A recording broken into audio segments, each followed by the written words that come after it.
Hello, Assalamu alaikum. This is Anjeet, a learning and development practitioner and co-author of the book Winning It Together. आज जिस मेहमान के साथ हमारी मुलाकात हो रही है वो पाकिस्तान के सबसे बड़े पर्सनैलिटी असेसर हैं। जब बात की जाती है MBTI की तो एक ही नाम सबके सामने आता है और उनका नाम है डॉक्टर कमरुल हसन। सर बहुत शुक्रिया। डॉक्टर कमरुल हसन, जब भी मैं मतलब आज से 4 साल पहले की मैं बात करूं, शायद वो MAP था या PhD था, जब मैंने पहली तस्वीर देखी मैंने कहा ये MBTI क्या पढ़ाते होंगे, ये क्या करते होंगे। फिर मैंने गूगल किया, मैंने अपना स्कोर डाला, मतलब जो टेस्ट होता है उसमें टेस्ट डाला तो उसमें मेरा कोई ना कोई पता नहीं E था D था जो भी था। आज तक मुझे समझ नहीं आया कि ये पर्सनालिटी असेसमेंट होती क्या है और ना ही मुझे पता चला कि नेचर क्या होती है और ये जो 4 तरह के पर्सनालिटी मेरी निकली थी उसका यूज़ क्या होगा। लेकिन सर मैं आज दावे के साथ मैं कह सकता हूँ और जितने भी लोग अभी हमें सुन रहे हैं उनको दावे के साथ कह सकता हूँ कि आज मुझे पता चला कि MBTI कहाँ यूज होता है। बहुत शुक्रिया। आज मुझे पता चला कि मैं क्या हूँ, जैसे कि मैं सबको बताना चाहता हूँ कि I am ESTP और आपने 15 दिन पहले ये डायग्नोज किया और आज आपकी असेसमेंट के बाद भी मैं ESTP निकला। सर बहुत ज़बरदस्त था।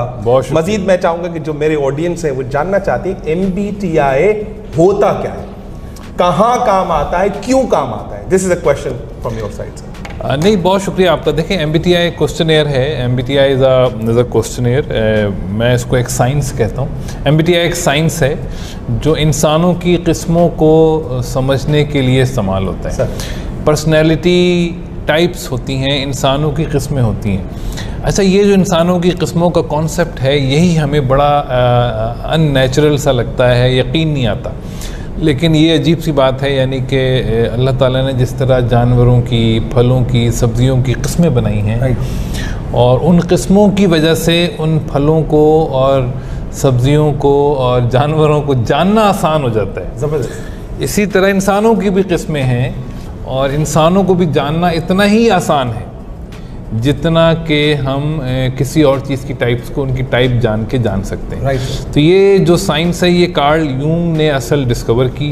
कार्ल यूंग की थ्योरी पे बेस करती है। बहुत सारे ऑथर जिन्होंने उस पर कंट्रीब्यूट किया, लेकिन असल में ये जो साइंस है ये इंसानों की किस्मों का इल्म है।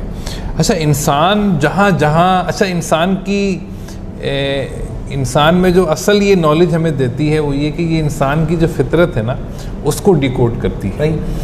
तो इंसान की नेचर को अगर कोई शख्स समझना चाहता है, अपनी ज़ाहिर सबसे पहले इंसान की तमन्ना होती है कि अपनी फितरत को समझे, फिर अपनों की फितरत को समझे। अपनी और अपनों की फितरत को अगर समझना है तो MBTI का उसमें इस्तेमाल दुनिया करती है। अपनों और अपनों की फितरत को जो इंसान समझ गया तो मैं समझता हूँ MBTI का असल मकसद जान गया। असल मकसद। सर आपने बात की थी नेचर वर्सेस नर्चर। पहले तो आपसे वो आसान भाषा में समझें नेचर क्या होती है, नर्चर कैसे किया जाता है। जब हमें दोनों अल्फाज प्रैक्टिकल लाइफ में अप्लाई करेंगे तो हमारी ज़िंदगी में, हमारे दोस्तों की ज़िंदगी में, हमारे कुलीग्स जो हमारे साथ काम करते हैं उनकी ज़िंदगी में और हमारी इसके बाद जो एक अज़दवाजी ज़िंदगी शुरू होती है उसमें क्या इम्पैक्ट आएगा सर। देखिए, ये बहुत ही यानी इम्पॉर्टेंट सवाल है आपका कि चूँकि ये इंसान की फितरत से रिलेटेड है और इंसान की फितरत इंसान की शख्सियत का वो हिस्सा है जो चेंज नहीं होती, जो बच्चा अपनी इनहेरिटेंस से लेके आता है। और ये हम जानते हैं कि किसी भी चीज़ को नर्चर करना हो, किसी भी चीज़ को डेवलप करना हो, तो अगर वो उसकी फितरत के मुताबिक अगर आप डेवलपमेंट नहीं करेंगे, भाई डीजल की गाड़ी में पेट्रोल डाल दें आप, ये छोटी सी गलती कर दें आप तो वो गाड़ी बंद हो जाएगी। डीजल की गाड़ी में पेट्रोल डाल दें तो मैं समझता हूँ गाड़ी नहीं चलेगी। सिमिलरली ऐसा ही बस देखें ना, जब इतना सा फ़र्क कर देते हैं तो गाड़ी ख़राब हो जाती है।